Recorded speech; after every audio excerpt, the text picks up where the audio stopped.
सभी को नमस्कार। हमारे चैनल में आपका पुनः स्वागत है। मैसूर पैलेस में आपका स्वागत है, जो भारत की स्थापत्य विरासत का एक गहना और वाडियार राजवंश के वैभव का प्रमाण है। मैसूर पैलेस, जिसे अंबा विलास पैलेस के नाम से भी जाना जाता है, एक ऐतिहासिक महल और शाही निवास है जो मैसूर, कर्नाटक, भारत में स्थित है। यह वाडियार राजवंश का आधिकारिक निवास और मैसूर साम्राज्य की सीट थी। यह महल मैसूर शहर के मध्य में स्थित है और पूर्व की ओर चामुंडी पहाड़ियों की ओर है। मैसूर पैलेस का इतिहास 14वीं शताब्दी का है, जब इसकी नींव मैसूर के शासक राजवंश वाडियार, जिसे वोडेयार भी कहा जाता है, ने रखी थी।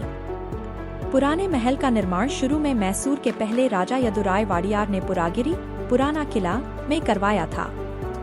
सदियों से विभिन्न राजाओं द्वारा महल का कई विस्तार और नवीनीकरण किया गया। ऐसा माना जाता है कि मूल लकड़ी की संरचना का निर्माण 1574 के बाद हुआ था। वर्तमान स्थल पर महल का पहला उल्लेख 1638 में दर्ज किया गया था। 1793 में टीपू सुल्तान ने कथित तौर पर नए शहर नजरबाद के लिए रास्ता बनाने के लिए महल को ध्वस्त कर दिया। 1803 में एक नया लकड़ी का महल बनाया गया था, लेकिन दुखद रूप से यह 1897 में शादी के उत्सव के दौरान आग से नष्ट हो गया। आग लगने के बाद तत्कालीन रानी रीजेंट ने ब्रिटिश भारतीय वास्तुकार हेनरी इरविन को एक नया महल डिजाइन करने का काम सौंपा।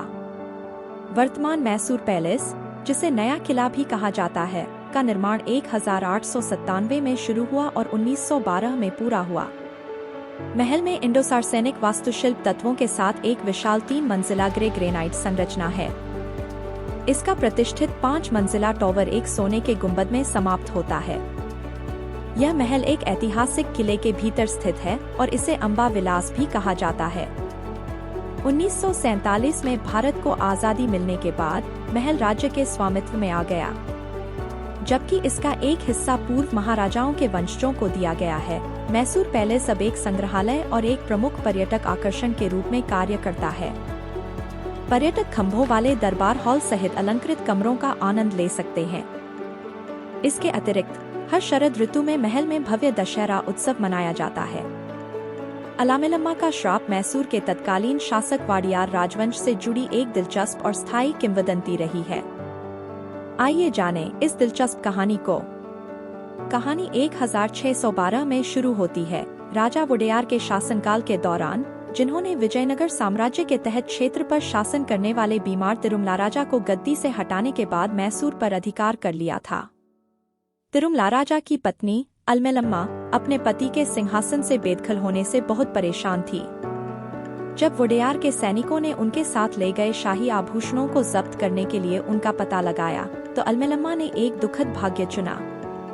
गिरफ्तारी से बचने के लिए उसने आसपास के इलाके तालाकाडू के पास कावेरी नदी में कूदकर आत्महत्या कर ली। मौत की ओर छलांग लगाने से पहले अलमेलम्मा ने वोडेयार परिवार को उत्तराधिकारहीन भविष्य का श्राप देते हुए अशुभ शब्द कहे।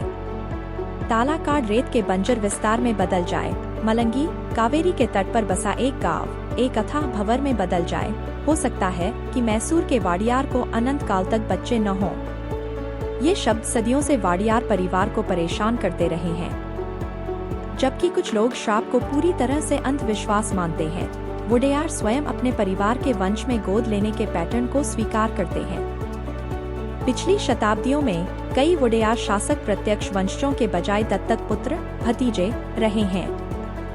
उदाहरण के लिए नलवाड़ी कृष्णराज वोडेयार, एक प्रसिद्ध राजा, की कोई जैविक संतान नहीं थी और उन्होंने अपने भतीजे जयचामराज को अपना उत्तराधिकारी चुना। जयचामराज के बेटे श्रीकांत दत्त नरसिम्हराजा वाडियार का हाल ही में बिना किसी पुरुष उत्तराधिकारी के निधन किंवदंती को बढ़ावा दे रहा है। मैसूर दशहरा, जिसे दशहरा के नाम से भी जाना जाता है, भारत के कर्नाटक के मैसूर शहर में मनाया जाने वाला एक भव्य राजकीय त्योहार है। आइए जानें इस शानदार आयोजन की मुख्य बातें। 10 दिवसीय उत्सव दशहरा 10 दिनों तक चलता है, जो नवरात्रि 9 रातें से शुरू होता है और विजयादशमी पर समाप्त होता है। यह त्योहार बुराई पर अच्छाई की विजय का प्रतीक है, जिसकी जड़ें हिंदू पौराणिक कथाओं में हैं। मैसूर पैलेस जाएं और बीते युग की भव्यता को देखें, जो आज भी दुनिया को मंत्रमुग्ध करती है। अगर आपको यह वीडियो पसंद आए तो कृपया इस वीडियो को लाइक शेयर करें और हमारे चैनल को सब्सक्राइब करें। देखने के लिए धन्यवाद।